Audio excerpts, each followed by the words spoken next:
Vamos nós. Falar sobre Jesus, como eu sempre digo, coisa que mais me agrada diante dos esclarecimentos que a doutrina espírita nos traz para a vida, realmente, né? Esses tempos atrás, nós tivemos uma situação curiosa. Tava eu e a Mari no dia de finados, ela pediu para que eu fosse com ela até o cemitério naquele dia e eu fui. A gente foi lá conversando, refletindo sobre as situações que a vida nos coloca e buscando sempre dentro do esclarecimento da doutrina, também daquilo que Jesus nos fala sobre a continuidade da vida, sobre a eternidade, algo que nos desse ali um conforto para aquele momento, né? Onde a saudade, as coisas materiais são tão mais ardentes do que a nossa fé, possivelmente. E refletindo vários assuntos, tornou ali aquele momento um pouco mais leve, menos doloroso, mas não menos emocionante, óbvio. E na hora que a gente estava indo, retornando, né, para o carro, eu vi uma pessoa andando dentro do cemitério com um monte de panfletos na mão, né? Eu pensei, é espírita, com certeza. Uma pessoa dentro do cemitério, no dia de finados, com um panfleto na mão, eu falei, tem que ser espírita.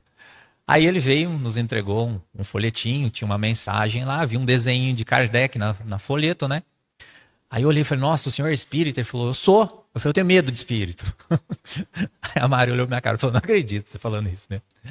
Aí eu falei, não, e ele, não, que você não precisa ter medo, e começou a falar um monte de coisas assim. Eu falei, não, eu tô brincando com o senhor, a gente é espírita também, estávamos falando sobre isso e tal.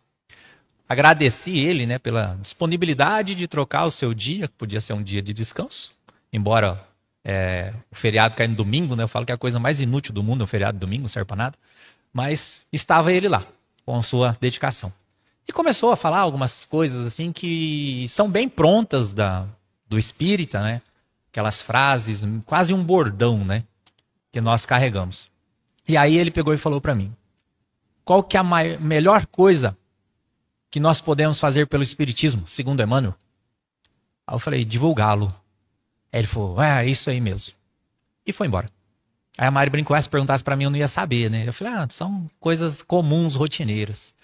Só que aquela frase que ele me falou, da maneira que ele estava ali trabalhando, me indagou. Mais uma coisa, né? Que sempre entra parafusos na minha cabeça. Porque eu fiquei pensando e refletindo sobre isso. Muitos de nós, espíritas, acreditam fielmente que o maior bem que se faz para a doutrina é divulgá-lo. Só que confunde isso de uma maneira no literal, onde nós acreditamos que divulgar a doutrina espírita é fazer o que eu estou fazendo aqui. Vim aqui e falar, fazer uma palestra. Estou divulgando.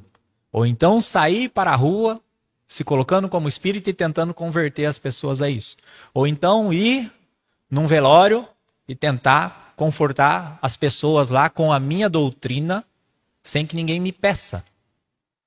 Ou até mesmo, no dia de finados, não só a panfletagem, mas querer falar algo além do que a pessoa naquele momento está disposta a ouvir. E acreditar que isso é uma divulgação da doutrina. Eu tive um pensamento, um link que eu fiz ali no momento, com uma frase dita por Santo Antônio, se eu não me engano está em Atos dos Apóstolos, onde ele fala, ide e divulgar o evangelho, nem que para isso seja preciso usar palavras. Olha que frase profunda. Vá e leva a mensagem do Cristo, nem se em algum momento desse percurso você precise usar as palavras. Então, de que maneira que Jesus nos pedia para divulgar o seu evangelho? Era só na pregação? Era só nas palavras? Era só na palestra? Nos sermões, né? Não. Ele fala, vá, cure os doentes, ressuscite os mortos, expulse os demônios, né? Que seriam analogias e palavras para a época. Nós já falei várias vezes em palestras sobre isso. Eu entendo, por exemplo, ressuscitar os mortos. Eu nunca consegui, né? A maioria que eu faço, na hora que a pessoa está muito ruim, vou lá dar um passo, ela acaba de desencarnar. Mas fazer ela voltar a viver, acredito que estou longe disso.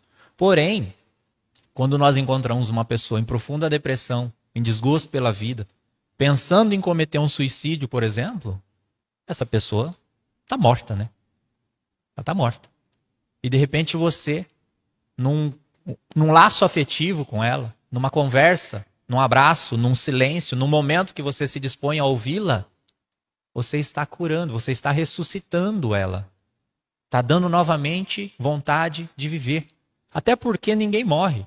Estando encarnado, estando desencarnado, estamos todos vivos. E nós podemos estar vivos, entre aspas, mas não estarmos vivendo. Então, eu penso, enxergo que a doutrina, e isso que Jesus nos pede, não é para que a gente saia profetizando coisas, saia dizendo, falando coisas bonitas e maravilhosas pela doutrina ao ponto que convença as pessoas. Mas que a gente se transforme ao modo de que as outras pessoas olhem para nós e vejam, olha, aquele é um caminho bom. Ontem a gente ainda teve um relato muito interessante aqui, né, durante o nosso grupo de estudo. Eu não reconheci a pessoa, mas ela era esposa de um amigo meu da época complicada da vida, vamos dizer, lá atrás, né? E aí ela começou a fazer umas perguntas para mim, assim, referente a isso, né? Aonde que teve essa separação do joio do trigo na tua vida, né? E eu brinquei que o marido dela, na ocasião, quando eu entrei para a casa espírita, comecei a trabalhar, mudei a minha vida realmente, ele falou para mim, Diego, fala o que você fez, porque se funcionou com você, funciona com qualquer um. Então, eu acho que o reflexo do poder que a doutrina tem, não só a doutrina, mas que o Cristo tem de nos transformar, é isso. Você mostrar às pessoas aquilo que a sua fé é capaz de fazer, de produzir. E não ficar falando o quanto a sua fé é maravilhosa, o quanto a sua fé é raciocinada, é fantástica, o quanto de coisas. A gente às vezes fala, né? O espiritismo é maravilhoso, que tem a caridade, tem o amor, tem tudo, tem a consolação. O que você faz? Eu não faço nada, mas você já viu o que Chico fez? E não é sobre Chico a doutrina. Também não é sobre Jesus, não é sobre Deus, não é sobre caridade, não é sobre nada, é sobre nós. É sobre nós. Na capa do primeiro livro dos Espíritos, Kardec dizia lá, da onde nós viemos, o que estamos fazendo aqui, né? Qual o objetivo da vida e para onde vamos. Não falou nada das outras pessoas. Falou sobre nós. Então, nessa frase, é uma busca pelo autoconhecimento do que eu estou vindo de lá de trás trazendo, o que eu estou vivendo hoje aqui, o que eu sou, o que eu estou e o que eu serei daqui adiante. O que as minhas atitudes, o meu comportamento, as minhas ações, as minhas escolhas vão fazer de mim no amanhã. E a doutrina é justamente sobre isso. E não unicamente a doutrina, né? Todas as religiões teriam como base objetivo a transformação pessoal das pessoas. Porém, institucionalmente, elas acabaram por mudar um pouco os seus objetivos.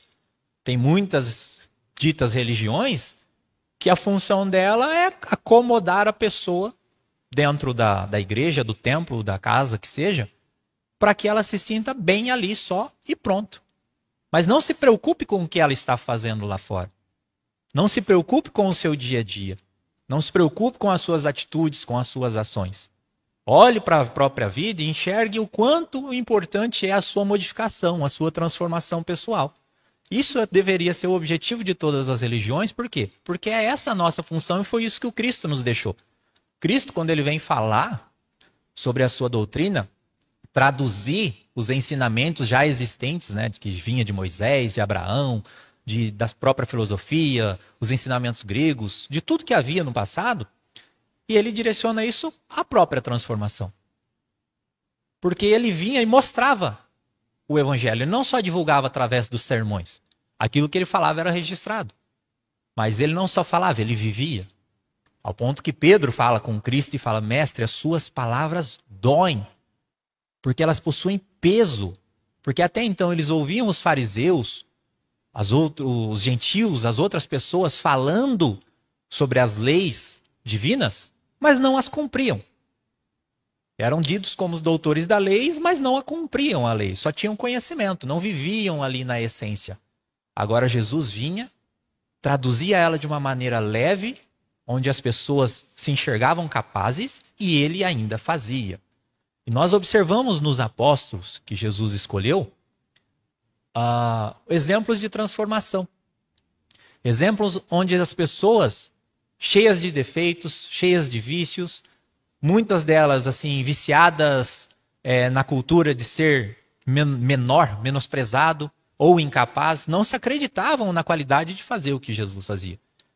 E o Cristo vem e os encoraja a fazer o mesmo que ele, a seguir o mesmo caminho. Então, quando Jesus falava, venha e me siga, não era só ir atrás dele. Não era só deixe tudo e venha e me siga. Não era largar tudo, abandonar as coisas que possuía. Não, mas levar o que possuía de valor junto com ele realmente. E se transformar dentro desse caminho ao ponto de fazer esquecer aquilo que você era no passado. Esquecer de que forma? Todas as escrituras que nós temos de Paulo, de Mateus, de Pedro, de Lucas, de João, de Marcos, de Tiago, de todos eles, todos os evangelhos que a gente lê, até Maria Madalena. Em nenhum deles a gente vê a história deles, alguém se lamentando do que viveu no passado. Algum deles carregando ou remoendo os problemas, as dificuldades que possuíam. Todos eles enxergaram em Jesus uma porta que levava adiante, além daquele limite que a religião fazia com que ele carregasse. Então a ideia do pecado, a ideia do erro, a ideia da condenação, faz com que a gente fique preso em algo no passado. E não encontre motivo real, para que a gente se transforme. Porque no momento que a gente entende o porquê que a gente está sofrendo, porquê que eu estou vivenciando dificuldades, eu não preciso entender mais nada dali adiante. Eu descobri o porquê, a culpa do outro, está tudo certo então. E muitas vezes a culpa do outro é culpa da minha reencarnação passada, como se a encarnação passada fosse outro. Mas entender o para que as coisas estão acontecendo conosco, foi também um tema que ontem nós conversamos no estudo. São duas... A primeira vez que eu ouvi essa frase, eu achei interessante que eu ouvi de um padre. Ele falou, você não tem que procurar o porquê, mas sim perguntar o para quê das coisas. Eu achei muito interessante essa ligação que ele fez. E depois, estudando a parte filosófica, eu descobri que quem falava do porquê era... Nossa, fugiu o nome agora. Um psicanalista muito famoso chamado Freud. E quem fala sobre o para quê é Carl Gustav Jung. Então, são dois pensamentos filosóficos que traz para nós uma realidade daquilo que realmente nós devemos nos questionar. Porque ficar perguntando, o porquê que eu estou sofrendo? O porquê que eu não consigo? Por que que isso não dá certo? Por que que aconteceu comigo? Só que nos coloca na condição de vítima. A partir do momento que eu descubro por que aquilo aconteceu, está tudo certo. Estou satisfeito. Agora, para que está acontecendo as coisas comigo? Para que esse momento atual eu estou vivendo? Para que eu encontrei uma doença? Para que a vida está me levando por esse caminho? Nesse momento, nós começamos a entender a nossa vida daqui adiante. Daqui para frente. Então, ver o tamanho do véu que a gente descortina da nossa vida, quando a gente passa a olhar para ela de uma forma sábia e consciente. E eu acho não, na minha convicção, no meu entendimento, eu tenho certeza disso. Que a partir do momento que a gente pega os ensinos do Cristo de uma maneira racional, não de uma maneira religiosa, porque eu não tenho que obedecer às leis divinas ou os ensinamentos de Jesus por um ato religioso. Eu tenho que entender e segui-los porque são coisas que serão benéficas a mim. Nada que você faça dentro da lei divina, nada que você faça daquilo que Jesus orientou a fazer, vai te prejudicar. E quando nós entendemos isso, fica mais fácil viver, vamos dizer assim. Porque tudo que acontece conosco é resquício de alguma escolha em algum momento. Já falei várias vezes também aqui sobre a questão da lei de causa e efeito. Ela é muito, vamos dizer assim, mal utilizada dentro da própria doutrina, como se ela fosse uma lei que me punisse. que nos punisse. Eu fiz algo no passado, agora eu estou sendo punido nesse momento agora. Eu faço algo agora, eu vou ser punido no futuro. Que é aquela ideia, Deus castiga, né? Mas Deus não castiga ninguém. Nunca castigou e nem irá de castigar. O que Deus faz? Deus nos dá a oportunidade de reconhecermos o que nós precisamos mudar. E muitas das vezes, a mudança em nós, ela não é fácil. Por quê? Porque nós não estamos dispostos a mudar. Tem tanta gente que fala, Diego, eu queria tanto parar de sofrer. Queria tanto que mudasse tal coisa na minha vida. Tá, mas se você já sabe que essa mudança poderá te tirar do sofrimento, por que não faz? É porque é muito difícil. É muito difícil. Então é mais fácil fazer o quê? Se acomodar e pedir a Deus e esperar que Ele faça para nós. E quando Deus não faz, nós não somos merecedores, né? Então jogar na conta de alguém é muito fácil. Agora trazer a responsabilidade para nós fica mais complexo. Ou mais fácil. Eu acho que fica mais fácil. Mais complexo porque a gente tem que fazer, não tem mais como esperar dos outros. Porém mais fácil porque depende de quem? Só de mim. Só de mim. Olha que maravilha. Porque me preocuparia se a minha evolução dependesse de um monte de gente. Que aí eu estava ferrado.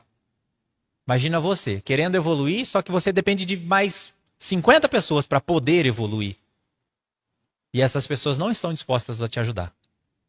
Você vai ficar travado, encalhado no tempo? Não.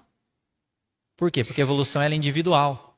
A doutrina espírita é sobre nós. As outras pessoas, o próximo, entra onde? Na qualidade de nos ajudar ou de nos ajudar ainda mais, como eu falo, né? Eles nos ajudam quando estão a nosso favor e nos ajudam ainda mais quando estão contra nós. Porque quando estão contra, eles vão nos fazer despertar o pior que há em nós. As nossas falhas, as nossas ausência de virtudes, né, os nossos defeitos. Vão surgir as dificuldades exatamente quando nós formos colocados à prova. Porque quando a gente tem alguma coisa, uma pessoa que só nos motiva e tá tudo bem, amém para tudo, parabeniza para tudo, e é gratiluz, talvez essa pessoa não esteja realmente nos impulsionando. Ela só não está nos incomodando, né? Agora, aqueles que realmente são ácidos na nossa vida, que causam algum tumulto em nós, não é pela personalidade dele, mas pela ausência nossa de capacidade de compreendê-lo. No final é tudo sobre nós. Como o Raul Teixeira dizia, né? O espiritismo não é para quem quer. É para quem está realmente decidido a vivenciá-lo. Porque em tudo você vai dar de frente com si mesmo. Em tudo. Em todo momento que você for questionar alguma coisa para alguém, ou sobre alguém, vamos dizer assim, a atitude de outras pessoas, a maneira que as pessoas me ofendem, as pessoas que me julgam, enfim. Tudo é sobre mim e não sobre as pessoas. Porque se a pessoa me ofende, me julga, qualquer coisa que ela faça, está com ela ainda. Agora, a partir do momento que eu me magoo, que eu me ofendo, que eu me sinto abalado por aquilo, aí eu trago o problema para dentro de mim. Mas não é culpa do outro. Mas sim uma escolha que eu fiz também. Então, de certa forma, eu gosto de usar a doutrina, não só a doutrina, né? O cristianismo, para colocar em todos os pontos, os aspectos da nossa vida. Falar, mas é difícil misturar o espiritual com o material. De certa forma, eu acredito que não. Por quê? Nós somos espíritos. Estamos encarnados, mas não deixamos de ser espíritos pelo fato de estarmos encarnados. Ou seja, se a gente, naquele estudo que nós fizemos aqui, sobre a questão dos corpos astrais, a sutileza da alma, nem todo mundo participou, não sei se eu fiz palestra aqui lá, acho que não lembro. Se eu não fiz, outro dia eu vou misturar esse assunto com vocês aqui. Mas assim, para a gente poder entender. Existem lá, segundo a cultura hinduísta, lá 7 corpos astrais, que é uma divisão desde o corpo físico, onde nós estamos aqui, material, grosseiro, até o espírito, totalmente disperso da matéria. Então essas camadas que saem ali do corpo material, do duplo etérico, do perispírito, que seria, aí depois vem o mental concreto, depois o mental superior, o corpo búdico e o corpo átmico, que seria o espírito puro, são faixas que nós, espíritos, estamos enrustidos até chegar à matéria. Ou seja, isso aqui, onde nós estamos hoje, é um plano espiritual. Porém, um plano espiritual denso, rústico, grosseiro. Ao ponto de a gente ter tantas provações e tantas expiações e tantas dificuldades. Então, veja, nós estamos num plano espiritual. A vida está sendo vivida agora. Ela não vai ser vivida no dia que eu desencarnar. Ser espírita não é aprender a morrer bem, né? Não é descobrir como que aonde que tem saída de emergência do umbral para a hora que eu chegar lá eu dar um jeito de escapar. Não é sobre isso. Eu vejo que muitos espíritas têm essa convicção, né? Eu sei tudo da vida espiritual, o dia que eu morrer eu estou tranquilo, as outras religiões vão estar penando lá, né? Já vi assuntos de pessoas, porque estava na reunião mediúnica e apareceu um irmão de outra religião lá que estava perdida e nós esclarecemos ele, né? Salvamos ele das sombras. Eu falei, Jesus, judiação. O falso entendimento, né, que nós temos da continuidade da vida. Por quê? Porque a vida só se vive no presente. E o que nós fazemos hoje, o que a doutrina nos trouxe, que nós observamos, outro dia eu brincava ainda, né? Quando aparecia atendimentos aqui na Casa Espírita de pessoas pensando em cometer suicídio. Aí eu falava, parece irônico, mas eu escuto pessoas mortas que falam para mim, falam para os vivos não morrer. Fica assim, né? Fala, nossa, como assim? Então o que a gente vê da doutrina, o que a gente vê da obra de Chico Xavier, os livros da Clara, que são tão esclarecedores, são pessoas que deixaram de viver aqui, nos ensinando a viver aqui. Mostrando para nós como que é viver bem aqui para chegar ainda melhor do lado de lá. Mais uma vez, é sobre nós. Quem tem que aprender a viver? Nós. Quem tem que aprender a compreender a dificuldade dos outros? Nós também. Quem tem que aprender a perdoar? Quem ofende? Não. Nós. E de ambas as circunstâncias. Porque o perdão, muitas vezes, ele precisa ser dado a nós mesmos. A nós mesmos. Às vezes acontece de pessoas nos ofenderem, utilizarem de bondade ou ingenuidade nossas, e a gente ficar totalmente magoado, totalmente ferido, ofendido, às vezes se sente menosprezado, fala, nossa, como eu pude ser tão burro, como eu fui tão bobo, né? A pessoa me passar para trás dessa forma, a pessoa me usar desse jeito, acontecer tanta coisa e a pessoa fazer isso e isso comigo. Então já vê que não é mais um perdão pelo que foi feito a nós. Nós precisamos nos perdoarmos por ter sido daquela forma ingênua. Porque carregar essa situação de menosprezo nos afasta de Deus. Nos afasta muito. Quando Jesus nos ensina a orar, porque as pessoas não tinham ali a convicção, ele fala uma conversa ali com Deus através do Pai Nosso. E quando nos textos de Mateus ele fala, a hora que for orar, vai para o quarto, conversa com Deus, né? Se abre com ele realmente ali, você e ele. E eu acho que é justamente isso que nós precisamos aprender a fazer. Porque se menosprezar, se diminuir, não é humildade. Se humilhar perante Deus não é humildade. Reconhecer Deus como um pai realmente. Porque vamos pensar os nossos filhos, por exemplo. Se um filho nosso vem pedir alguma coisa a nós, e ele chega até nós e fala, olha pai ou mãe, eu que sou seu filho, medíocre, pequeno, pecador, que sou tão errado, que não mereço do seu amor, que eu não sou digno. O que você falaria para o filho desse? Fala assim, continua, vai, mais porque eu sou isso aí mesmo? Não. A gente tem aquele contato de amor. Os nossos filhos, às vezes, nem falam, né, o que quer, só grita água. Você já tem que saber que é um copo d'água. Então, tem que ser uma coisa assim de relacionamento direto com Deus, porque a gente se afasta. E segundo o livro dos Espíritos, o que torna o ser humano infeliz? A sua distância com Deus. Quando a gente foge dos nossos ideais, foge da nossa proposta de vida realmente, do nosso objetivo, às vezes pensando que precisamos viver o objetivo dos outros, nós frustramos as nossas vidas. Cada ser encarnado tem o seu próprio objetivo. As pessoas que estão ao nosso lado, elas servem sim para nos fazer chegar a ele de alguma maneira. Mas pensar que nós temos que arrastar isso por toda a eternidade, ou suportar situações por muito tempo, isso não faz com que a gente progrida, com que a gente evolua. Porque nós estamos deixando o nosso propósito de lado. É falar, mas isso não é digno, Diego. Deixar o seu objetivo para ajudar o outro? Eu falo, depende, né? Depende qual o objetivo do outro e qual era o seu. Porque você falar para mim, Diego, no meu nível de evolução, tentar me comparar com o Chico, por exemplo, não dá para juntar as funções. Chico fazia o que fazia, abria a mão do que abria, de tudo da sua vida, para ajudar as pessoas. Por quê? Porque ele já era bom por natural. A vida dele chegou a um padrão de evolução pelo qual qualquer objetivo que ele tivesse comparado ao nosso seria, assim, irrelevante o que a gente estava vendo. Então ele se doava para ajudar as pessoas, para motivá-las.